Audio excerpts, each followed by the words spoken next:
everybody. Thanks for taking the time to hang out with us this evening to discuss something that I think is going to be an interesting topic. One of the things that I've been involved in the startup community for about 30 years, and I think a lot of people, I've seen a lot of companies start, and I think when you do that, you have this perception that the people who've made it, the people who've done well, the people who've succeeded, the people who've progressed have done so in a way, and you hear the stories about them, and you think, wow, that was easier. Why can't I do that? Or why was it so easy for me? Or wouldn't it be easy for me to do this sort of thing? And the reality of it is that it's never that easy. It's always difficult. All the ones who win have the good days and they have the bad. But I think it's sort of like social media. You don't put the nasty pictures up on Instagram of the bad days and the terrible things that happen. You put the travel pictures and the happy faces, and you try to portray the best version of yourself to the world, because it matters. Perception of people at your company and the things that you do matters. And if you put out those sort of negative images or those negative stories or the truth, sometimes it can harm your company's ability to raise money or draw investors or attract people to what it is that you do and why you do it. And it's almost unfair, because then without sharing those sort of stories or the true stories about how you develop, you miss the opportunity to learn about or to teach the next generation about the things that they might have to do in order to succeed. So I am very happy to be here today with somebody that I've known for a very long time, a friend of mine, Mihir, Shah, who has been part of the Science Center community for a very long time. He's kind of it's an interesting story. I mean, I will ask a little bit more about it from his own words, but my history with him is that he started with technology out of Drexel in a tech transfer kind of role, which means the most basic technology, and he turned it into something that is successful, that is global, that is helping people, women, all over the planet today. And he has done it in a really impressive way. And he's somebody worth knowing and somebody talking to. He's a mentor. He's a helper. He's a person who is important to the community for so many reasons. And we're lucky to have him here today to talk a little bit about him, his journey, and about his company, which is the UE LifeSciences is the company, but the product that we're talking about is his eye breast exam, which is something that he's helped develop over the years. So we'll just start this off by saying thank you for being with us today, here. And maybe you can talk to me a little bit about who you are, a little bit about you, like the human side of you. Tell us about you. Arrived in Philadelphia 25 years ago from Mumbai, India. So an immigrant. 25 years ago was Bombay. I mean, it was before you moved. It was Mumbai. They actually announced it Mumbai just right around the time I turned 18. Name always stuck with me better than Bombay. Sure. Son to an entrepreneur father, and someone who deeply believed in helping others and finding a purpose that was meaningful beyond just your immediate needs in life. And someone who was deeply interested at the time and still in doing something really cool and different. So your father was an entrepreneur too? And his father before him. So I come from a lineage of, as I say, diabetes and entrepreneurship runs in my family. Got it. So what kind of entrepreneur were your grandfather and your father?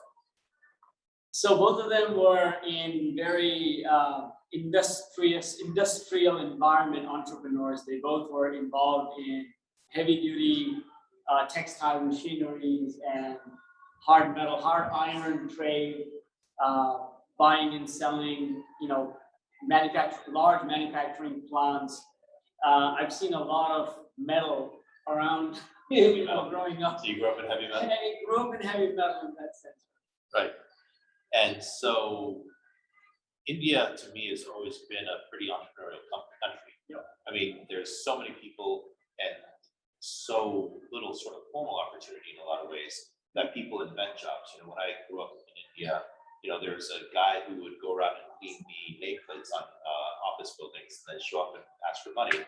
Somebody, when my brother moved into his place, somebody parked himself outside on his driveway and said, I'll watch your driveway and your car, and so and then just would ask for money, and it wasn't like anybody hired him, it wasn't like anybody gave him an opportunity. They just showed up and said, I'm an entrepreneur, this is a business, I see an opportunity, let me figure out how to do it. And it's really small scale too. Like I've seen people coming door to door, go home to home, collecting glass bottles and plastic bottles going back like 30 years, maybe more. Yeah.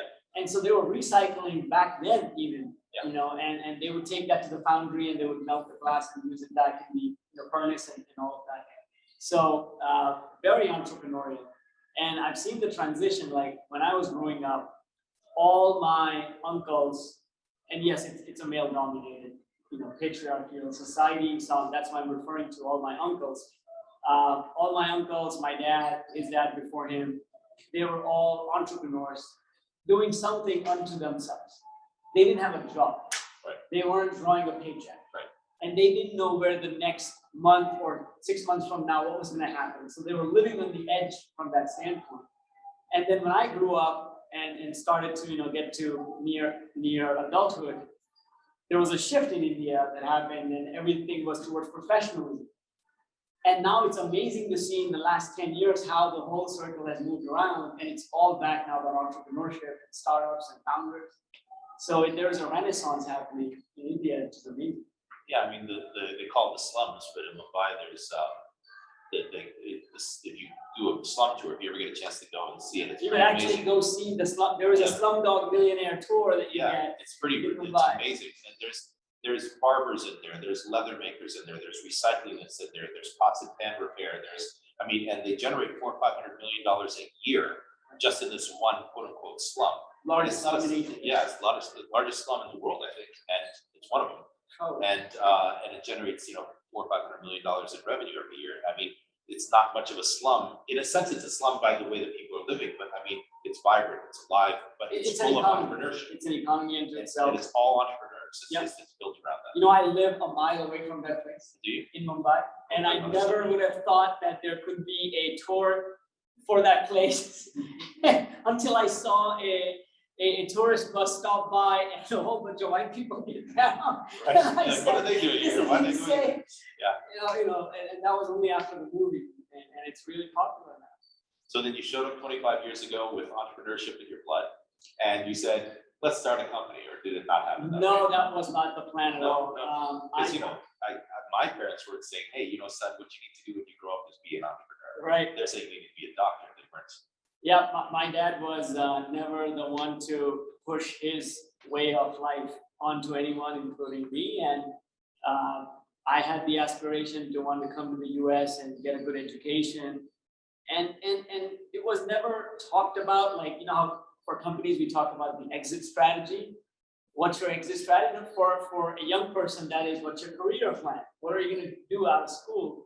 And my dad never asked me that question, although the education in the US was pretty expensive. Yeah. And he probably should have asked the question, what the heck is going to be your plan once you graduate with a degree from Drexel? But he didn't. And he never really had a choice for me. He wanted me to figure it out. There was a transformation in him once I came to the US. I was 18 years of age, and there was a transformation in our relationship. He treated me like a full-blown adult, like rapidly. It was surprising and shocking to me how my dad let me make and had me make all my decisions from there on. And so I go through the 3.5 years of Drexel and one co-op, and comes the day of graduation, and my dad's like, congratulations. And I was like, are you not gonna ask me what's my plan?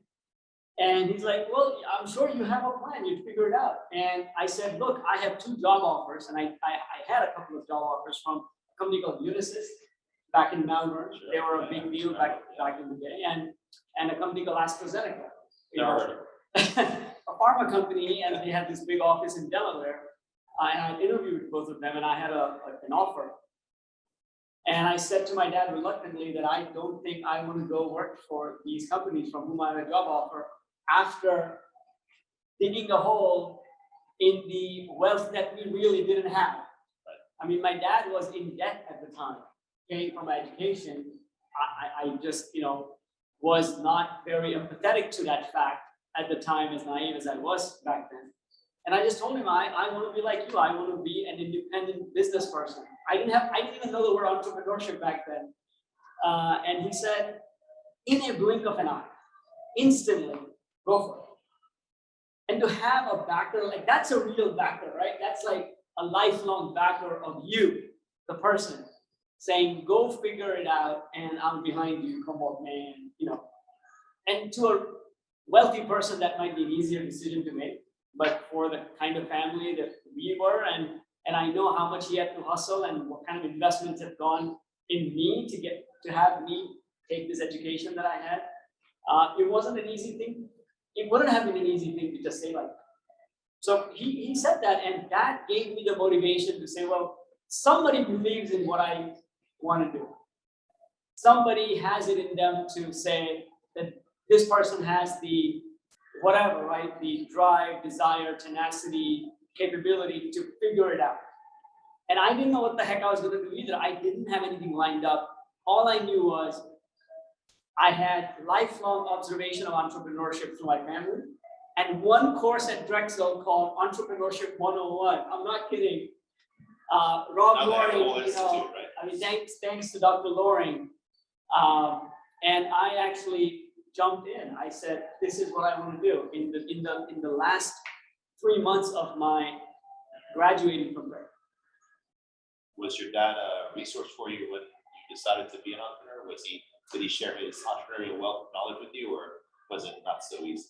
He backed me financially, and I think it's important to mention because after backing me for my education, I thought he had completely exhausted everything that he had, and he did. But he figured out a way to back me financially, even to pursue entrepreneurship. Every failure, and we'll talk about how many there were along the way, and he lifted me up through each of those failures and told me that you got to keep believing in yourself and what you're doing is the right. It was just a relentless support. And I couldn't believe how supportive he was till I became a dad and have started to realize how important it is to be supportive, to be unquestionably dedicated towards someone who you see at least putting the hard work. So there's somebody famous, or maybe not so famous, said, my advice is free, you just have to ask for it. You know who said that? My dad. That's right. My dad never gave me a piece of advice that I didn't ask for, but never was he not available if I reached out. And he did not do that just with me. And this could just be an entire fireside chat about my dad, by the way. He was like that socially to everybody. So people, I've seen couples come to my homes, my cousins who are married with 10 years, having challenges in their lives as a couple, and my dad would talk to them, not unasked, only if they asked. I've seen my dad give loans to people, and not once would he take interest in those loans because they were for family members, cousins needed help, and he would just lend money out. In times when he didn't have tons of money sitting aside to just give, to give to people. And he treated me no different. He offered help when I asked for it and completely stayed out of my way if I did. He was a unique person in that sense. I just haven't met anyone quite like that. I'm trying to kind of build myself around that, how people say like, what would Jesus do? My constant thoughts in life as I'm growing up and facing some of these challenges in life is like, what would my father say or do at this time? It just felt right. He knew somehow there was a right way to do things, and he never pressured. He never leaned on me or had me push myself beyond what I was willing to do myself. Got it. So you decided you're going to be an entrepreneur, and then all of a sudden you started IBRS exam. It was easy, and now we're here. So, yeah, is there sure. anything else to talk about, or how did you find yourself? What things did you do before you got to UE LifeSciences? Did you do anything else, or was that your first company? So there were probably 7 or 8 projects that I was involved with that I had varying levels of failures at before I landed UE LifeSciences and eventually got to IBRS exam.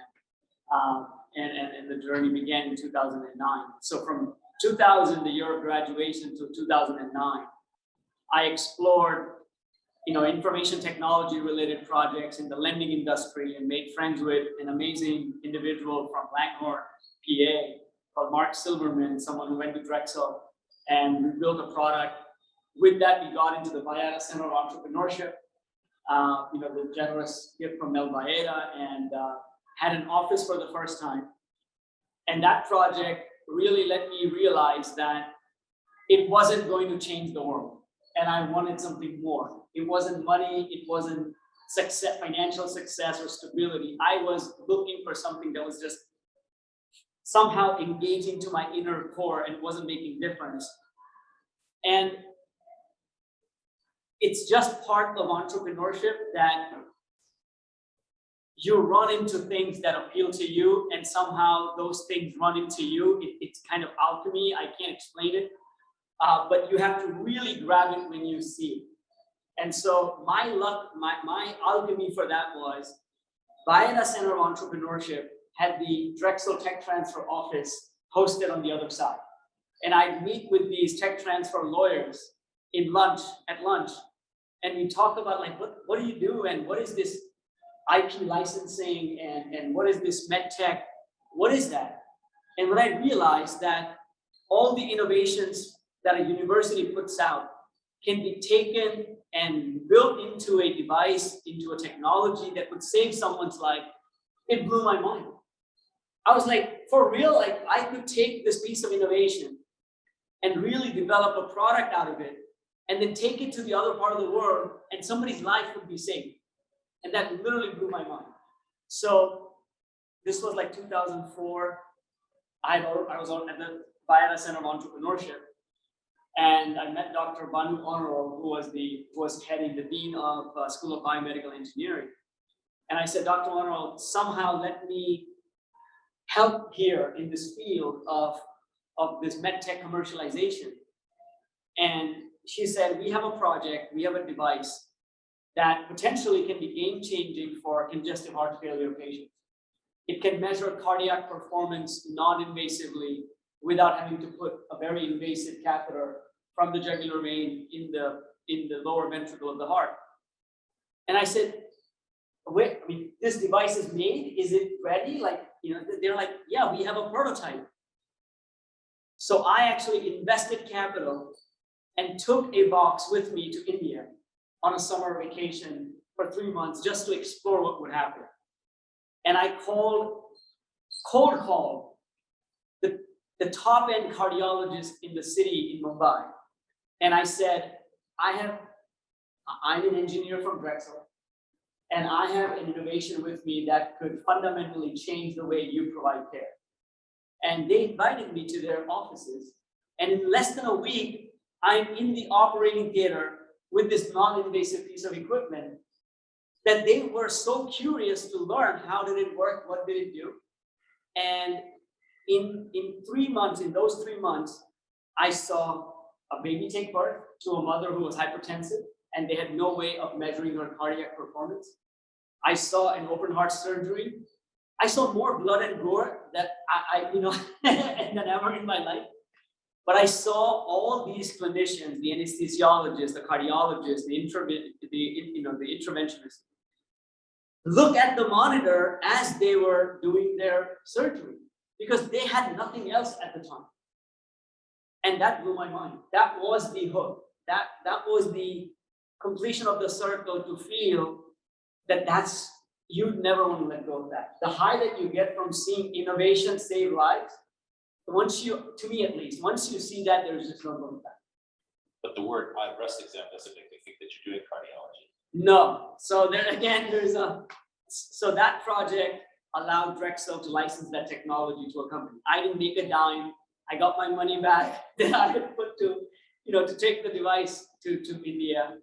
But it was just nothing but a life-changing experience for me. And I think it paid in spades for that experience. And so I decided to shift my career and focus on nothing but medtech commercialization and medical innovation coming from academia that could really transform access to healthcare for disparity populations around the world. So that was kind of, I didn't have those words back then. I can be able to articulate it today. And 2007, I get married. I think the lady is online right now, looking at this, with my son, hopefully. And there you go. So her mother, my wife's mom, got diagnosed with breast cancer that year as we were getting married. My mother-in-law actually she didn't have hair and had to wear a wig at the wedding.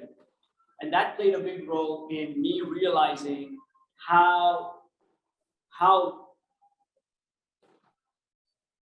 what's the disparity around breast cancer and how vast is that disparity globally. It was unbelievable. Yeah, well, what I mean by that is, can you believe that 90% of the women around the world don't have access to a mammogram? Forget, yeah, pretty much really no mechanisms to early detection. These are places like cities like Mumbai, Kuala Lumpur, or Mexico City. I mean, these are top-end places where lifestyle is pretty expensive, and yet you don't have access to basic screening tests that we take it for granted in this country as basic healthcare. And a disease that otherwise is highly treatable, survival rate is near 90%, is near 50% or 60% because women don't have access to that early detection. And that blew my mind. I couldn't believe it. I started talking for a year, for the whole year of 2008. I spoke with cancer researchers, breast surgeons, epidemiologists, talked to companies like Siemens and GE Healthcare to say, well, what's going on? What's the plan? How are we going to transform? Because cancer is moving. I learned through epidemiology, just basic facts, nothing even fancy, that the cancer rates are moving more and more toward developing world when they don't have the mechanism and the infrastructure that we take it for granted, which is very expensive. They don't have the machines. They don't have the experts who can use those machines and interpret the images that are coming from those machines and then get women into treatment early. So imagine a tsunami coming your way. This is the vision I had. Imagine an onslaught of death and despair coming your way because you can see the cancer rate going up for the foreseeable future, and you just don't have the tools that are going to be necessary to fight that. So I said, it's impossible that nobody's doing something about this. And after a year, I decided to jump in and decided to really form UE LifeSciences with a central focus that we will make early detection of women's cancers accessible. Very audacious goal, did not have a plan, didn't have a machine, didn't have a piece of innovation ready. It was just the focus that this is such a gaping hole in healthcare, and cancer is just gonna be unstoppable. And this is the leading cancer. Breast cancer is the leading cancer in women. The statistics are just horrible if you look at the numbers. And I'm happy to spit that out for a while, but save the stats. It's extremely pervasive socially to the communities around the world, and yet women don't have access. How is that acceptable? And I thought this was a major business opportunity, honestly. I just thought of this as that impact innovation opportunity. And everything that I had done for 5 years prior had me prepared for this moment to say, well, you could commercialize a piece of medtech because of all the projects that I was involved in. And so commercialize it, here we are, or was it? No, and so that's when it started. That's when the kind of, as we say, the reality hits you in the face. So how are you going to do it? What's the game plan? And it wasn't easy. As soon as we started, the financial crisis hit. 2008 was the worst economic year in recent history. And this is January of 2009. I told my wife of 2 years that we are going to start a new company, and I don't have a product yet. I just have a mission at hand. So it was pretty daunting at the time, coming to think of it, pretty naive in many ways, coming to think of it. Why? Because, I wasn't as prepared as one should be at that stage in life.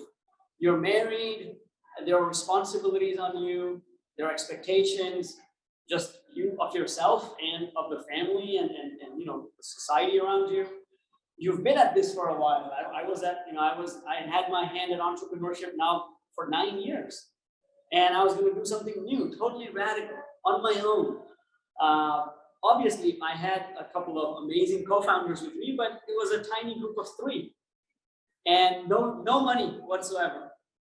In steps Mr. Shah Senior, gives me a grant. I can only define that as a grant. Writes a check for $75,000 back in 2009 January, when nobody would write a penny, to develop medtech for a global challenge for which I didn't have a ready solution for. And medtech, Aron now more than anyone, after years of DHA, how expensive and unreasonable it is. And $75,000 doesn't go anywhere. But that check was written, and there was another angel at the time. And so with $150,000, we started. And one of my partners was in India, Nick Sanghi. I grew up with him, he's my cousin. He said, you give me the piece of equipment, you develop a device, and I will make sure we'll test it out at the top cancer center in India, the Tata Memorial Cancer Center. And he said, I'll hold the battle on the field. You engineer the product. And then I had my second co-founder, Matt Campisi, who said, I'll make you the device. You better sell the hell out of this thing. So we had a trifecta of talent come together. One took up operations, one took up engineering and innovation. And I guess I was kind of the jack of all, trying to stitch the whole thing together. Probably the least important person in that team at the time. Just nothing but pure tenacity and make-believe kind of view of the world, saying we can make this happen. In 6 months, by July of 2009, we had enrolled 1,000 women in the first clinical study at Tata Memorial Hospital. And that December, we published a paper. We sent the paper from TMH, the India's leading cancer center, to San Antonio Breast Symposium, which is the leading cancer conference in the world. And that 9 months of sprint gave us, all 3 of us, the founders, all the confidence we needed that we could do this. The need is real, the reception is there, we have the technical skills to build a tool. And then you realize your first set of challenges, that this thing is not going to scale. So you've developed a piece of artifact that can deliver early detection, but it cannot scale. And you have to be able to be true to yourself at that time, because you could fall in love with your innovation. You could fall in love with the first product that you made that's working, that everybody's kind of looking at you with gleamy eyes, and you get carried away with that stuff. But I knew, and my founders knew, that this thing is not going to scale. And again, in steps alchemy, because Drexel scientists developed a sensor technology that possibly could detect lumps with a handheld device. Total pure luck, right? Like nothing I did. It fell in my lap. And I got a call from the Drexel tech transfer office and Banu, would you like to take a look at this? And I said, hell yeah, I'd like to take a look at this. Like, what do you mean? And Dr. Wanchi and Raihan Chi's lab had created a piezoelectric sensor. It was a total piece of crap. Okay, I can say that with all honesty right now. This is back in 2010. Our first product is not even out the door. It's not FDA cleared. I'm looking at this piece of crap tech in a lab, Hess lab on 34th and Market. And Matt's like nodding his head like, we're not touching this thing. And I'm like, we are grabbing this thing.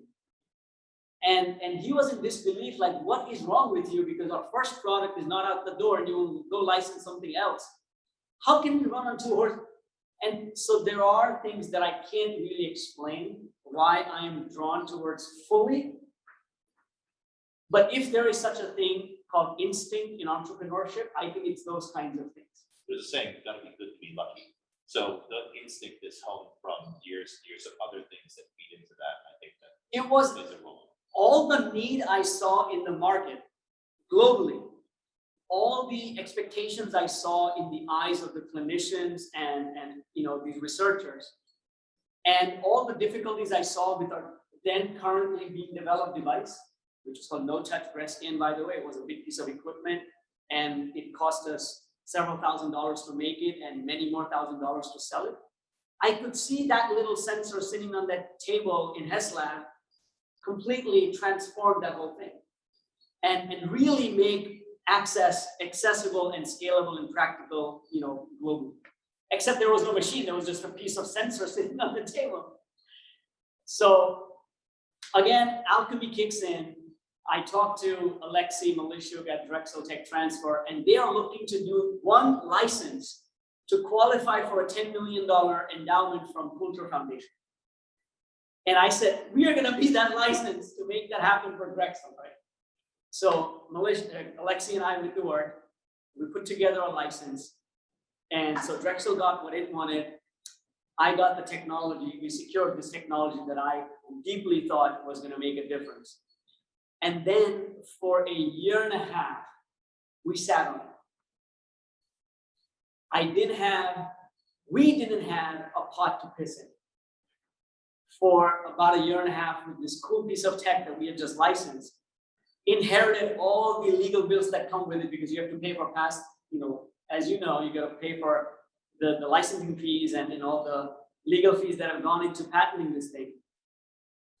And Matt's getting angry and angrier with me saying, what are we doing here? Because no touch is now getting into the market and we've inherited all this unnecessary challenges with this new sensor.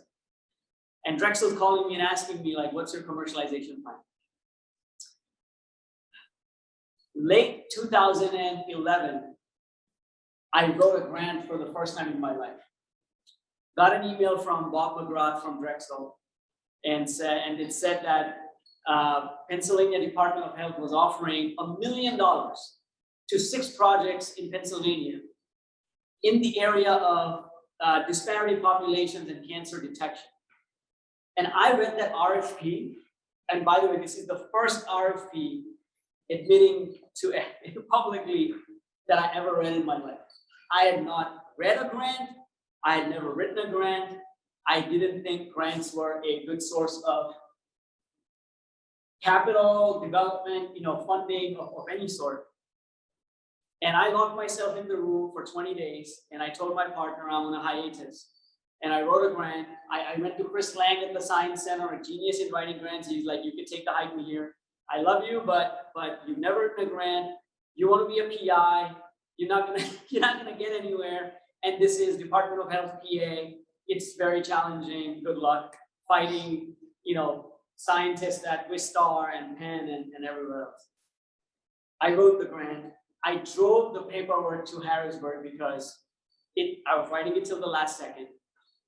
February of 2012, we get a call and arrived a check of $878,000. The health secretary came to the Science Center, 37th and Market, and the whole ceremony was hosted at the Science Center. One of the proudest moments of my entrepreneurial life, because we were able to do something that was just unbelievable. Even as I was doing it, it was unbelievable. And that changed the entire landscape because we were able to recruit a team of 25, 26 scientists, engineers, clinicians, researchers, developers, industrial design people from around the world to develop the iBreast. And then 2 years later came a device, which is in this bag, the first generation of it. And so we built this baby out of it called the iBreast exam. So this is a handheld, completely battery-powered wireless device that is usable by community health workers, and it pairs with a mobile app, and it allows them to identify small, non-palpable breast lumps at the point of care without much training in a matter of minutes, and it's got efficacy that rivals, low-end mammograms. So this is what my whole team dreamed to build. And we finally built it in 2014. We had the first one of its kind. And that's when our real work began. in a sense. So in a sense, to this point, you sort of talked about your journey to this point, and you talked about a lot of success. You talked about alchemy. You talked about being in the right place at the right time, and all those sorts of things. Yeah. So now you're in a different place than you were then, obviously. But what are some of the things that went wrong starting at that point?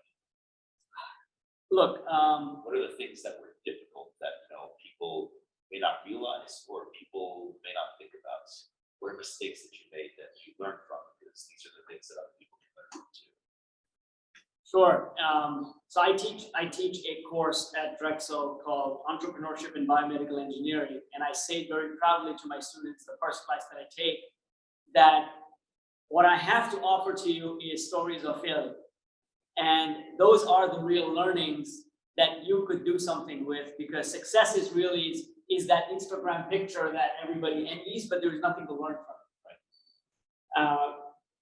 2014 is when we had this prototype, and we had failed miserably because we put 5 years into this thing, and we didn't have much to show for it. If my father-in-law asked me back then, so what is your IRR?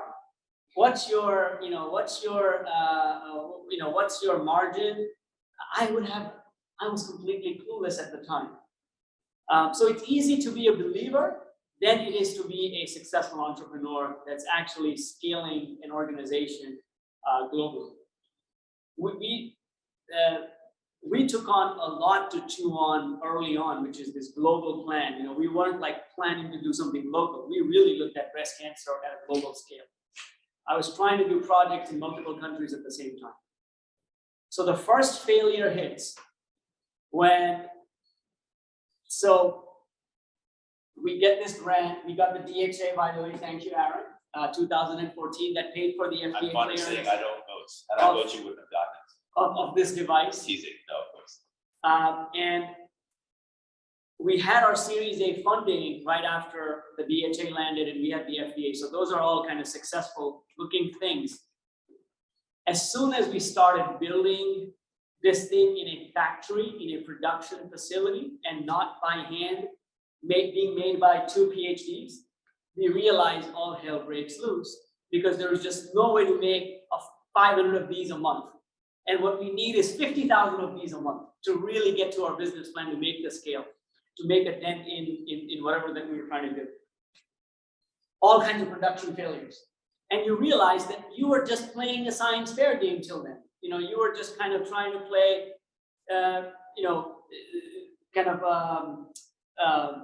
You're pretending. Engineering 101, or you're pretending, you're kidding yourself.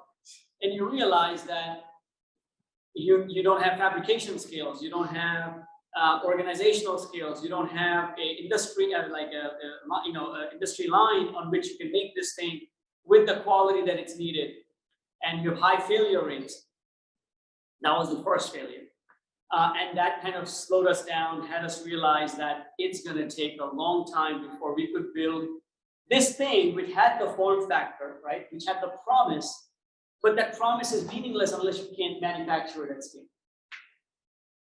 Then comes a second, probably the most dramatic challenge of our then prolific looking startup, which is we got knocked on the door by one of the biggest companies in the world of medtech. I can't give the name. If you go online, you can look up the name. I just don't want to, give the name out.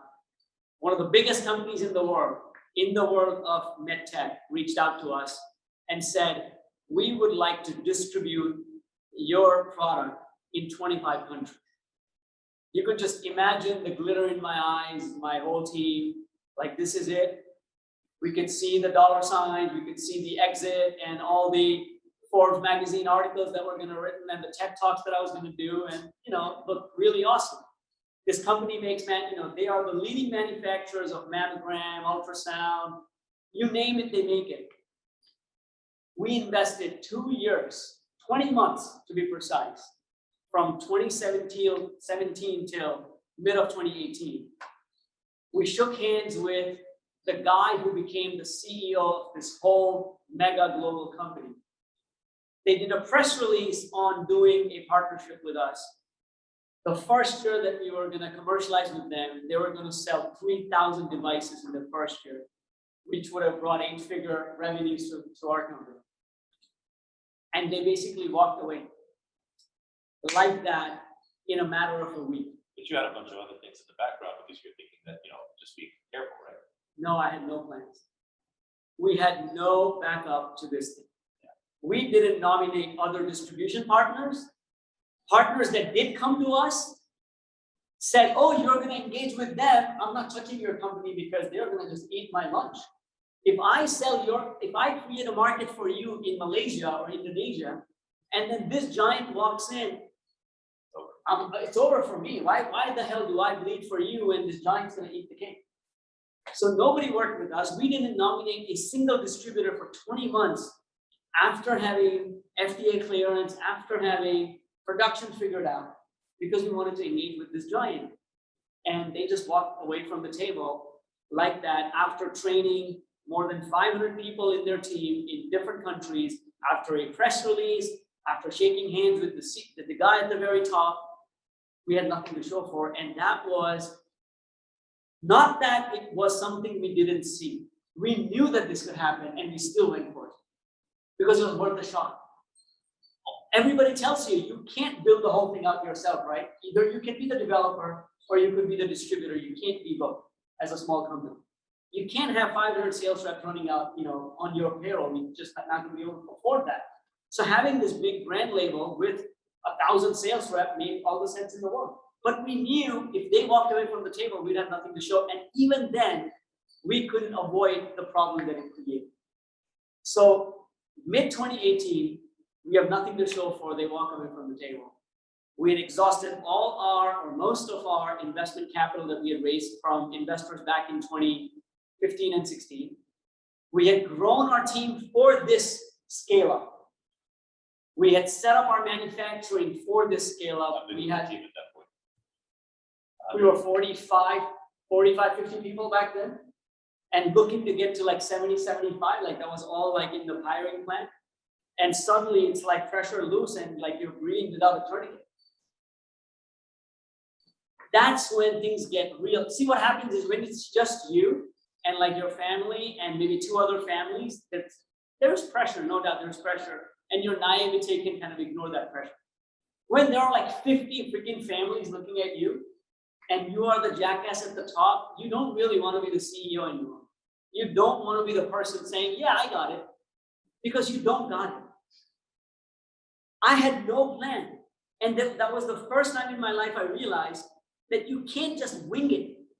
Like I'd been winging it, I'd been getting lucky, I'd been somehow figuring things out because we were a very small team. And that small team was willing to make incredible sacrifices for my stupid ideas. But I can't do that with a growing organization. It just doesn't work. And we had investors, and we had partners, and we had suppliers, and vendors, and employees, and what the hell? Well, the good news, though, is that those investors backed you after that, right? Yes, they did. They kind of like my dad. They said, we'll figure it out. But not really. So no, that's not how it happens. You get taken to the cleaners and you are really in the spot, in the hot seat, because there is no room for failure beyond a certain point. It doesn't feel like that, but everything must go right. You just have no room for failure. Otherwise, doors close, you go home. And me and Nick and Matt were not gonna close door and go home. It just wasn't in the cards for us. So we didn't give up. We had nothing going in our favor. We had very little kind of juice in the tank. And this company is off the table. In less than 6 months, and I don't know how, solidly this is because of the team. I could take all the pride I want, but really it's the team that put together. People who had no business doing sales were doing sales. People who had no business calling on public health ministries of different countries and serving customers. We did everything that I could not believe my team was capable of. And it was the most bonding period of our team, I think from 2018 through 19, when we survived. and we were able to pay the bills, we were able to keep the lights open. And that's when the pandemic hits. So it's like you just freaking come out of this thing. We had a $2 million revenue plan for 2020. And we were, I don't know how to describe it because the punch, the gut punch was in 2018. We weren't then ready for a sledgehammer on top of that. Kid you not, my team comes back from Egypt after deploying some 50 devices of high breast exam with the Ministry of Health in the second week of March in 2020. They were like the second last flight that took off from Egypt before they shut down the country. And we literally did not have any sales for 9 months. And this is with 85 people full-time in the company. So look, when I say failure, I truly mean it. It's The investors back to you again, right? No. Look, I have nothing against my investors. They are investors, okay? For me to assume that angel investors are angelic is naivety. It's not that, just because you're a billionaire, you keep writing checks endlessly. It's stupid to think like that, but one assumes that they would have the heart and the passion and the fortitude to say, let's back this We company believe you way back again when, and we again. still believe in you now, right? Right, and it's different. Patient capital is not always very patient. And so you, again, no business, no capital in the tank, not little capital, no capital in the tank, and a large team. And so what do you do with that? It's literally the time to hang in the towel. Like October of 2020, last year, the month of breast cancer awareness, we had nothing to talk about. We had nothing to do. There was nothing going on. You know what we did? So this is what a naive team that's kind of just somehow for no goddamn practical reason is working at something without a paycheck. It's not just me or Nick or Matt without a paycheck. It's like, by the way, we had to let go 60 people between March and October. So I think that was a responsible thing to do because it was just silly to just keep such a hard, employee base on without them being able to support their families. And many of these people were first-time breadwinners for their families. So we let them go. We were 25 people, and these people would not leave. I kid you not. They said, don't pay salary, 6 months, 9 months, that's fine. We'll figure it out. What do you want us to do? And so the whole year of 2019, from the time we kind of stopped getting sales, we developed this amazing second generation sensor of eye breast exam. We developed something that's going to be transformative in just a few years, and believe me, you'll hear about it. So what this sensor did was it dropped our manufacturing time from 7 hours to 30 minutes. It generates 12,000 data points a second from the 32 data points that our prior generation tech was generating. It consumes 10 times less battery power. And it allows for automated training on Zoom calls rather than going in person to a country, to Nigeria or to Mexico or all these places that we were traveling to. It allows for remote training. And this sensor tech is going to allow us to build a consumer device that women will be able to use from home. Now that was a vision, hope, call it just a wish, just about 2 years ago, 2.5, 3 years ago. And we knew for a fact, just like my first machine, we knew with the first generation tech of this device that we'd never be able to make a consumer device out of that tech. But we built this in our darkest of hours with a team that wasn't getting paid. And we came back this year.